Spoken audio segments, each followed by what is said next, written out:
हा त्याचा पेन आहे, मॅग्नेटिक पेन आहे, हा काय खरा आपला पेन नाही. या पेनने मी या स्लेटवर लिहितो, पाटीवर लिहितो. मी जे काही लिहिन ते स्क्रीनवर उमटतं. हे अशा प्रकारचं डिव्हाइस आहे.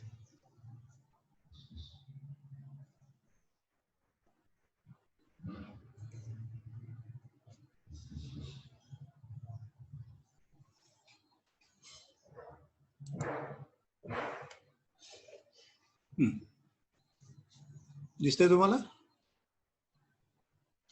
बघा, या पॅडवर मी जे लिहिन ते इथं उमटतं.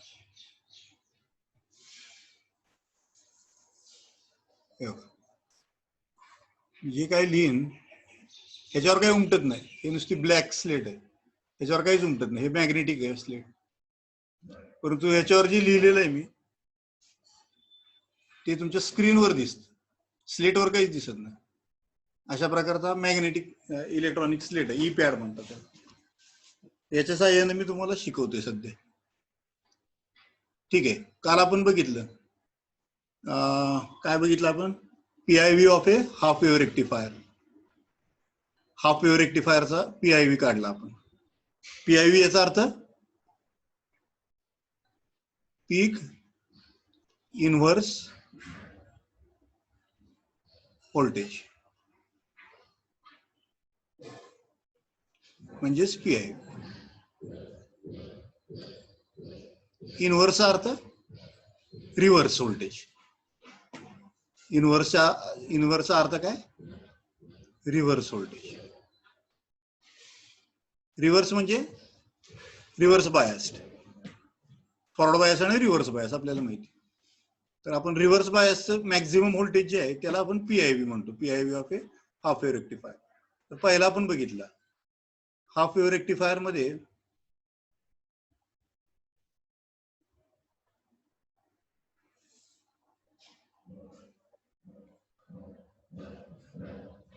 PIV किती आला होता? PIV is equal to VS max. काल आपण बघितलं. सेकंडरीचं निगेटिव्ह, हा मायनस मध्ये असतो कारण रिव्हर्स व्होल्टेज आहे. VS मॅक्स आहे. आता दुसरा आहे तो फुल वेव्ह रेक्टिफायर. फुल वेव्ह मध्ये बघू आता काय किती निघतंय. फुल वेव्ह रेक्टिफायर, याचा PIV आपल्याला काढायचा आहे. ठीक आहे. त्यासाठी आपल्याला फुल वेव्ह रेक्टिफायरचं सर्किट डायग्राम काढावं लागेल. सर्किट डायग्राम काढला की आपण PIV काढू शकतो.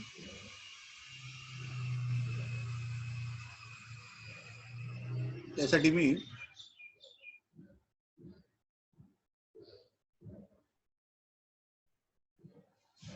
हा डायग्राम काढतोय आता.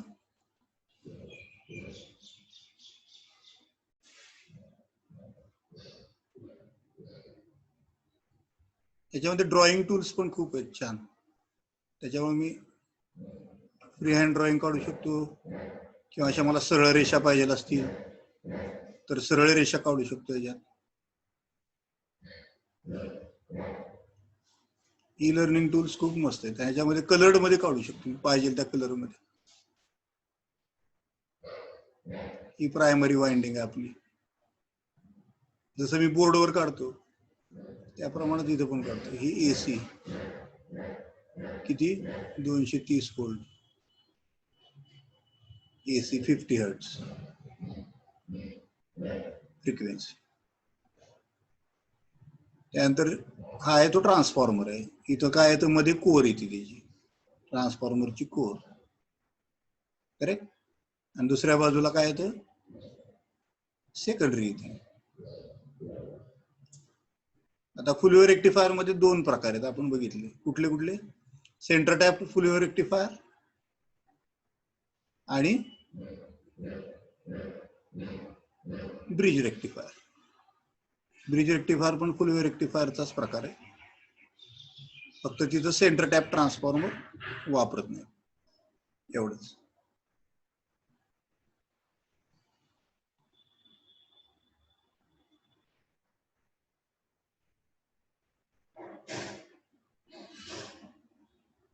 हे सुंदर पद्धतीने मी डायग्राम्स काढू शकतो. हा ऍडव्हान्टेज आहे आपल्याला डिजिटल लर्निंगचा. इथं लोड आहे,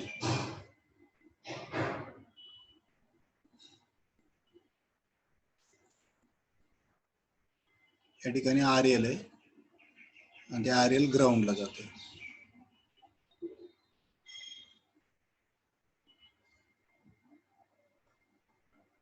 आणि इथं सेकंडरी आहे.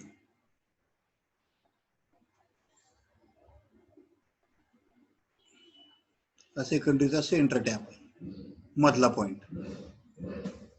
ठीक आहे, हा सेंटर टॅप सुद्धा ग्राउंडला जातोय.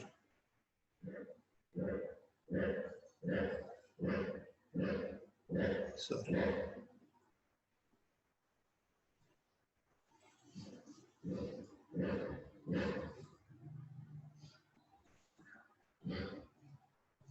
हा सेंटर टॅप सुद्धा ग्राउंडला जातोय.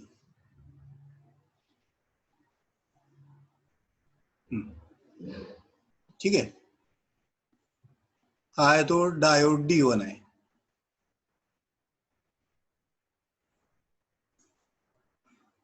हा आहे डायोड D2. इथं तुमचं लोड आहे RL म्हणजे रेजिस्टन्स. ठीक आहे, इथं तुम्हाला आउटपुट व्होल्टेज मिळते. कुठं?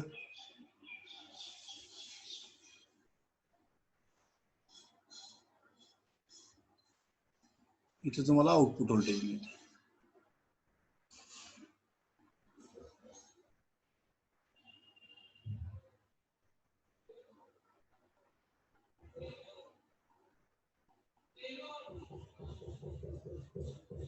इथून इथपर्यंत.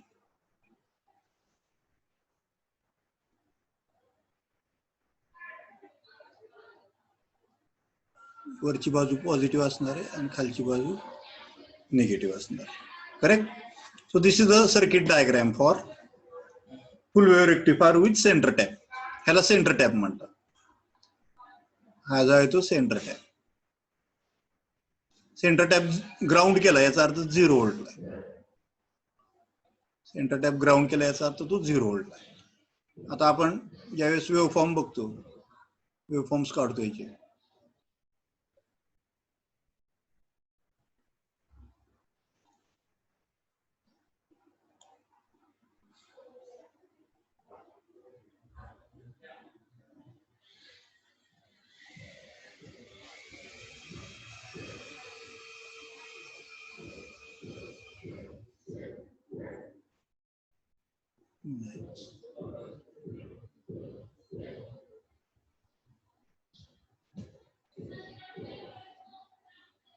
हा बरोबर, आपल्याला सर्किट मेकरचे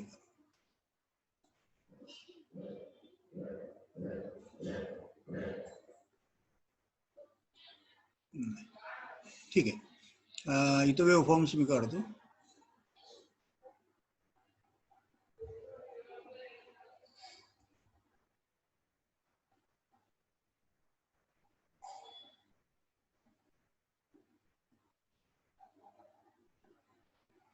इथे इनपुट आहे,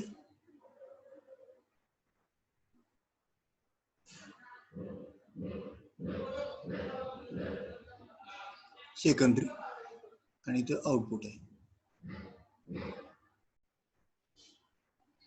आपल्याला माहिती इनपुट कशी AC वेव्ह आहे सेकंडरीला मी, आणि आउटपुट कशी, आउटपुट ही AC नाही आहे.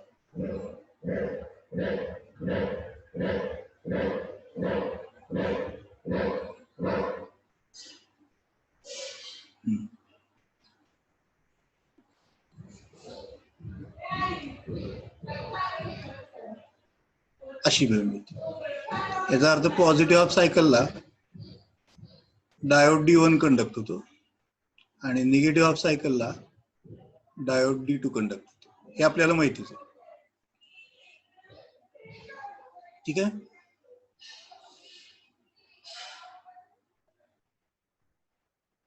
पॉझिटिव्ह हाफ सायकलला काय असते, वरची बाजू वरचं टर्मिनल पॉझिटिव्ह, मध्ये तर 0 व्होल्ट आहे ग्राउंड केलेलं आपण, आणि खालची बाजू निगेटिव्ह आहे.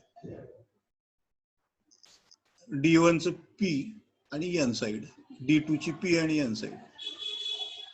आता आपल्याला माहिती ज्यावेळेस पॉझिटिव्ह हाफ सायकल वरची टर्मिनल सेकंडरीची पॉझिटिव्ह आहे, positive getting connected to P and negative getting connected to N ह्या लोड मधनं, म्हणजे ग्राउंड, म्हणजे इकडची बाजू 0 आहे आणि इकडची बाजू पॉझिटिव्ह आहे. याचा अर्थ हा डायोड कसा झाला, फॉरवर्ड बायस झाला.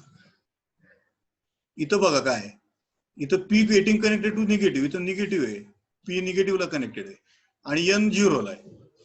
कोण जास्त पॉझिटिव्ह आहे, 0 पॉझिटिव्ह असणार ना निगेटिव्हच्या रिस्पेक्टने, म्हणजे N साइड जास्त पॉझिटिव्ह आहे with respect to P side. याचा अर्थ हा डायोड कसा होणार, रिव्हर्स बायस होणार. This diode is reverse bias. So how the current will flow from the secondary top terminal through this diode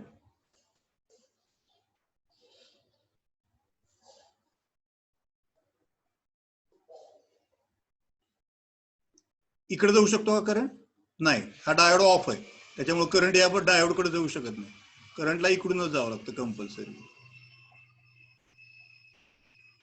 towards the ground. Ground म्हणजे इथं आणि इथनं परत बॅक. अशा प्रकारे सर्किट पूर्ण होत. करेक्ट, लक्षात आलं. हा, आता मला सांगा, हे झालं पॉझिटिव्ह हाफ सायकलला, आणि निगेटिव्ह हाफ सायकलला काय होतं, निगेटिव्ह हाफ सायकलला काय होतं,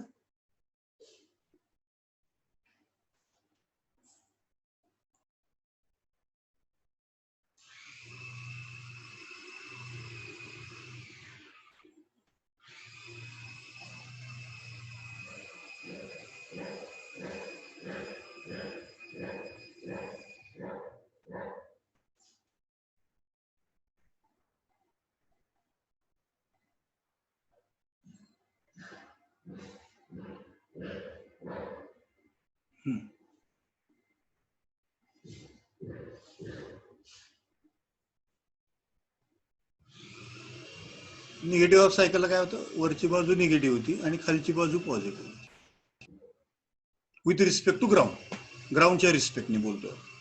आता वरची बाजू निगेटिव्ह झाली म्हटलं P getting connected to negative, हा डायोड कसा होणार, रिव्हर्स बायस होणार. आणि खालचं काय होणार, P getting connected to positive, तर इथं फॉरवर्ड बायस होणार. खालचा डायोड कसा होणार, फॉरवर्ड बायस. बरोबर आहे. आता करंट कसा फ्लो होणार, या पॉझिटिव्ह कडनं ह्या डायोड मधनं इकडे जाऊ शकतो का, या डायोड कडे नाही, या डायोड कडे जाऊ शकत नाही करंट, करंटला इकडेच जावं लागतं, कारण हा डायोड ऑफ आहे, रिव्हर्स बायस आहे. रिव्हर्स बायस असल्यामुळं करंट तिकडून फ्लो होऊ शकत नाही, करंटला असं ग्राउंड कडे जावं लागतं आणि ग्राउंड मधनं return. In this way the circuit is completed, current is flowing. तर करंट असा फ्लो होत जातो या डायोड मधनं, लोड मधनं खाली ग्राउंड कडे, आणि ग्राउंड मधनं सेंटर टॅप सेकंडरीच्या परत पॉझिटिव्ह. अशा प्रकारे सर्किट कम्प्लीट होतं. हे तर आपल्याला माहिती, मागच्या वेळेस आपण स्टडी केलेलंच आहे या सगळ्या गोष्टी.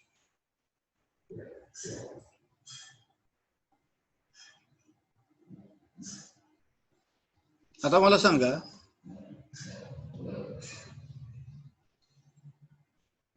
ज्या वेळेस हे निगेटिव्ह असेल त्यावेळेस हा रिव्हर्स बायस्ड आहे हा डायोड, आणि हा डायोड फॉरवर्ड बायस्ड आहे.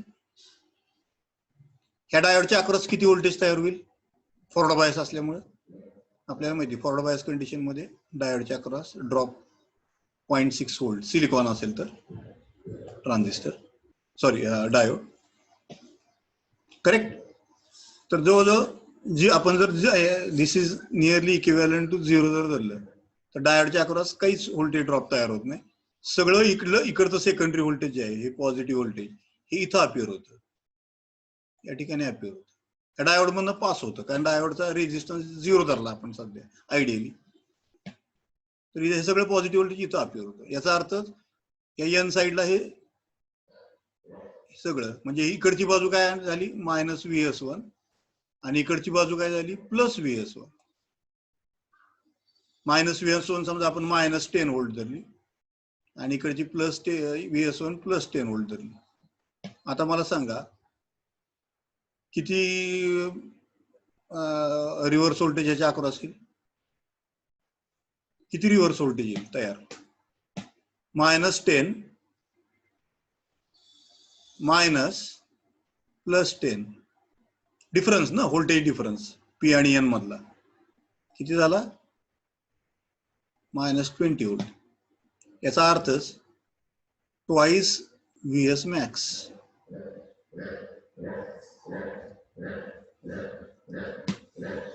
येते लक्षात? तर ह्या डायोडच्या अक्रॉस D1 च्या अक्रॉस ज्यावेळेस तो रिव्हर्स बायस असेल निगेटिव्ह हाफ सायकलला, त्यावेळेस त्याच्या अक्रॉस किती व्होल्टेज ड्रॉप तयार होईल? तर या बाजूनं पी साइडच्या बाजूनं -VS1 आणि एन साइडच्या बाजूनं +VS1. एन साइडच्या बाजूनं +VS1 कशामुळे आलं? तर ह्या डायोड ऑन आहे. हा डायोड ऑन असल्यामुळे इकडचं व्होल्टेज VS2 म्हणायचं, VS1 म्हटलं मी, इकडचं VS2 आहे. हे सगळं व्होल्टेज इथे येतं. तर ह्या डायोडच्या अक्रॉस ड्रॉप 0 धरलाय आपण आयडियली, म्हणजे सगळं व्होल्टेज या ठिकाणी या पॉइंटला आलंय VS2. कारण डायोड फॉरवर्ड बायस आहे, हा खालचा, वरचा डायोड रिव्हर्स बायस आहे. त्याच्यामुळे या डायोडच्या अक्रॉस किती व्होल्टेज तयार होईल? व्होल्टेज ड्रॉप किती होईल? -VS1 +VS2. जर दोन्ही सारखेच असतील VS1 आणि VS2 तर आपण काय म्हणणार? -2 VS मॅक्स. मॅक्झिमम व्होल्टेज किती? -2 VS मॅक्स. VS1 = VS2 असं लिहिलंय, = VS. Correct? So, in case of full wave rectifier, center tap, in case of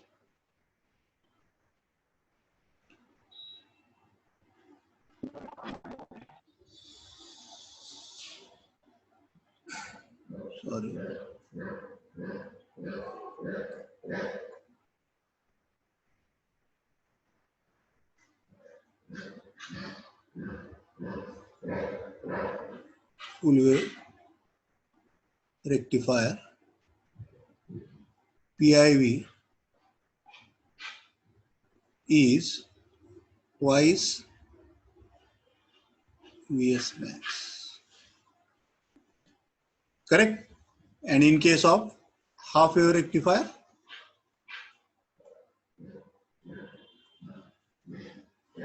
in half wave rectifier PIV किती आला होता? PIV = VS max.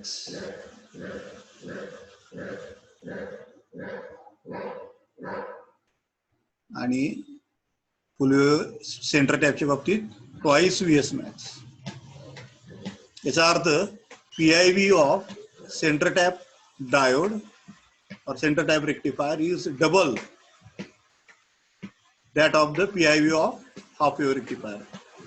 आता हे चांगलं आहे का PIV जास्त असणं? नाही, जेवढा PIV कमी तेवढं चांगलं. करेक्ट? म्हणजे हा डायोड आहे हाफ वेव्ह रेक्टिफायरच्या बाबतीत इकडं -VS आहे आणि इकडं 0 आहे समजा, तर PIV होतोय VS मॅक्स. आणि तेच फुल वेव्ह रेक्टिफायरच्या बाबतीत काय होतंय? हा डायोड आहे, इकडं -VS आहे आणि इकडं +VS आहे, 0 नाही, इकडं +VS आहे. त्याच्यामुळे पीआयव्ही काय झाला, ट्वाइस व्हीएस मॅक्स झाला. म्हणजे जिथं समजा व्हीएस मॅक्स आपण असं गृहीत धरलं की 100 व्होल्ट आहे, तर हाफ वेव्ह रेक्टिफायरच्या बाबतीत फक्त 100 व्होल्ट रिव्हर्स व्होल्टेज डायोडच्या अक्रॉस पडतं. परंतु फुल वेव्ह रेक्टिफायरच्या बाबतीत मात्र 200 व्होल्ट रिव्हर्स व्होल्टेज पडतं.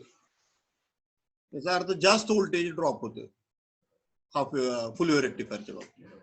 म्हणजे डायोडला जास्त पोटेन्शियल, रिव्हर्स पोटेन्शियल दिलं जातं. आणि that may break down your diode. जर हे व्होल्टेज फार झालं तर ब्रेकडाऊन होऊ शकतो. आपल्याला माहिती रिव्हर्स बायस कंडिशन मध्ये डायोड हा ब्रेकडाऊन होतो, बरोबर आहे, फार जर झालं रिव्हर्स व्होल्टेज. तर हाफ वेव्ह रेक्टिफायरच्या बाबतीत पॉसिबिलिटी कमी, कारण निम्मच व्होल्टेज डायोड रिव्हर्स व्होल्टेज डायोडच्या अक्रॉस येतो. फुल वेव्ह रेक्टिफायरच्या बाबतीत मात्र डबल व्होल्टेज डायोडच्या अक्रॉस येतो. त्याच्यामुळे ब्रेकडाऊन होण्याची पॉसिबिलिटी जास्त होती, वाढते. Correct. So half wave rectifier is better as far as PIV is concerned as compared to center tapped full wave rectifier. Now we shall see the same logic for bridge rectifier. हा पण full wave rectifier आहे.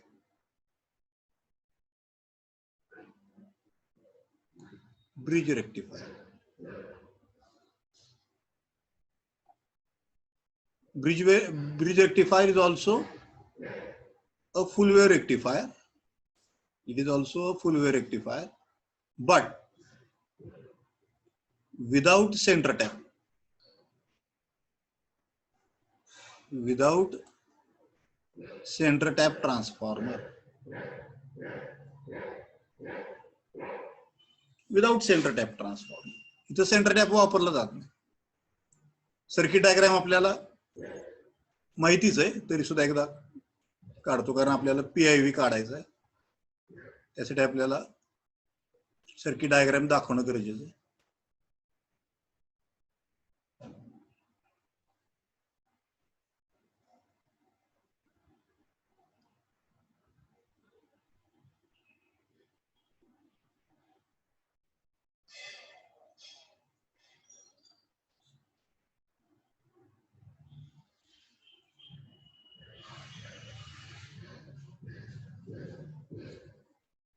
या बाजूला आपण primary दाखवतो. This is primary winding. नंतर मग core काढतो आपण. This is a transformer, iron core. कारण ट्रान्सफॉर्मर बनवतात कशावर? आयर्न कोरवर बनवतात, बरोबर आहे.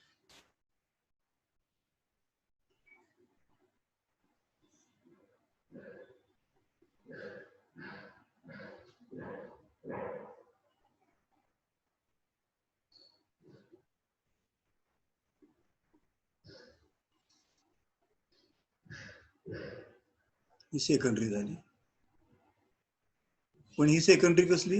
विदाउट सेंटर टॅप, म्हणजे साधी आपली दोनच टर्मिनल असलेली, त्याला साधी हे म्हणायचं. ठीक आहे. आता इथं आपल्याला डायोड काढायचे, इथं ब्रिज काढायचा आहे. ब्रिज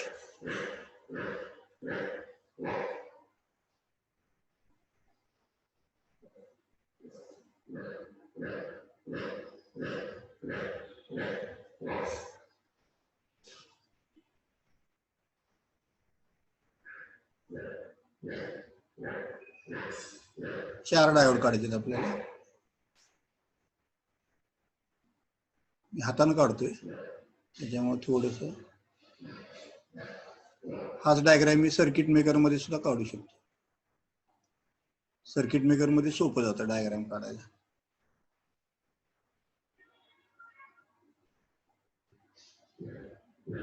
कारण सिम्बॉल्स रेडीमेड आहेत. डायोडचा सिम्बॉल रेडीमेड मिळतो आपल्याला सर्किट मेकर मध्ये.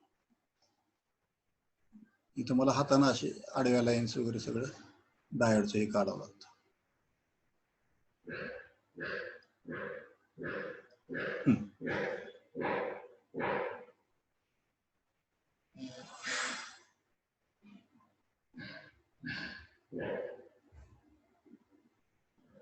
इथं जोडलेलं आहे आणि ही टर्मिनल इथं जोडलेली आहे.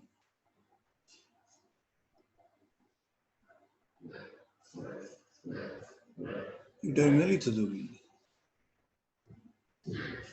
ह्याला आपण ग्राउंड म्हणतो. ही जी बाजू आहे ही ग्राउंड म्हणून काम करते आणि ही बाजू आहे ती आउटपुट म्हणून काम करते. हे झालं ब्रिज रेक्टिफायर.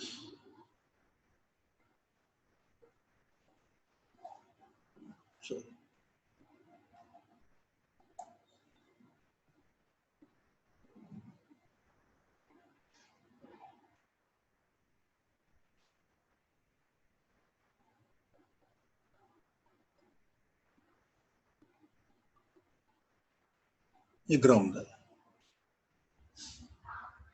आणि इथं लोड आहे. आउटपुटला आपण लोड जोडतो. लोड म्हणजे रेजिस्टन्स. इथं आपल्याला आउटपुट मिळणार आहे या ठिकाणी. This is our output and this is our input.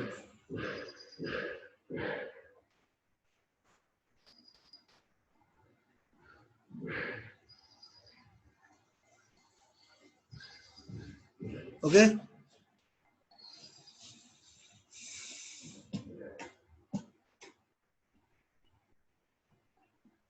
Sorry, the input is with respect to ground. हे दाखवू शकत नाही.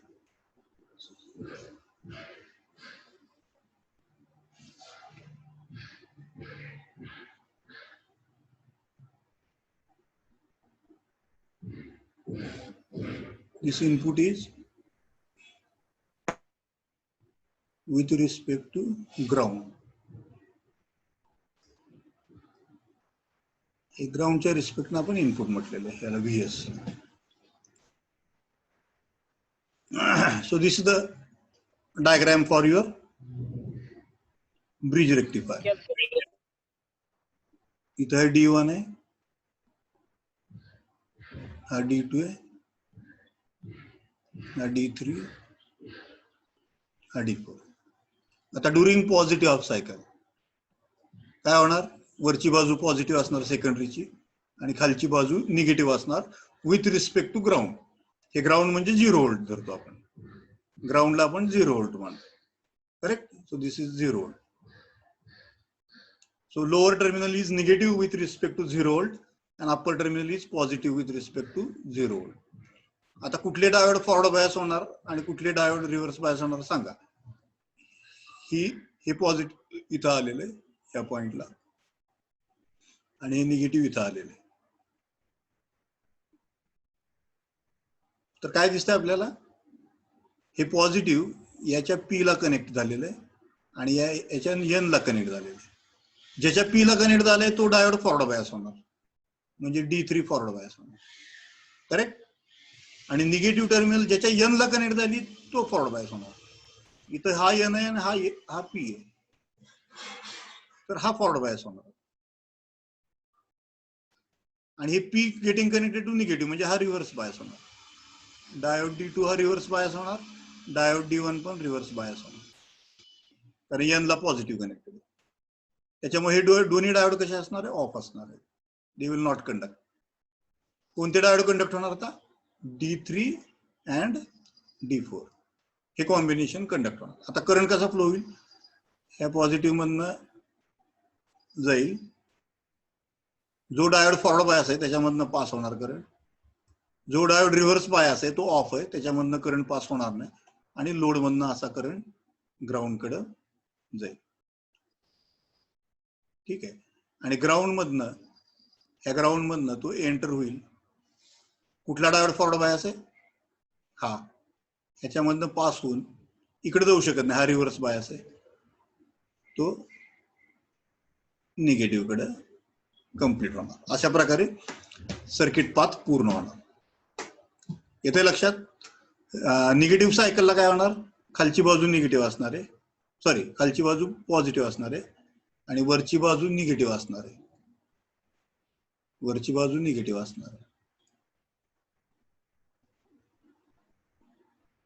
ठीक आहे. आता करंट फ्लो कसा होईल मग?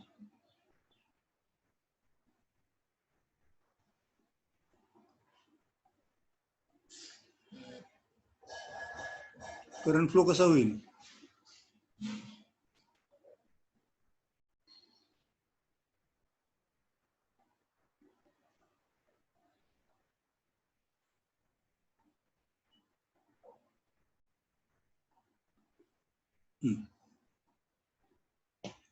वरची बाजू निगेटिव्ह, खालची बाजू पॉझिटिव्ह. करंट फ्लो कसा होईल? इथं पॉझिटिव्ह येणार, खालची बाजू पॉझिटिव्ह आली आणि वरची बाजू निगेटिव्ह आली. वरची बाजू निगेटिव्ह आली. आता कुठला फॉरवर्ड बायस होणार? जे पहिले रिव्हर्स बायस होते ते सगळे आता फॉरवर्ड बायस होणार, आणि जे फॉरवर्ड बायस होते ते रिव्हर्स बायस होणार.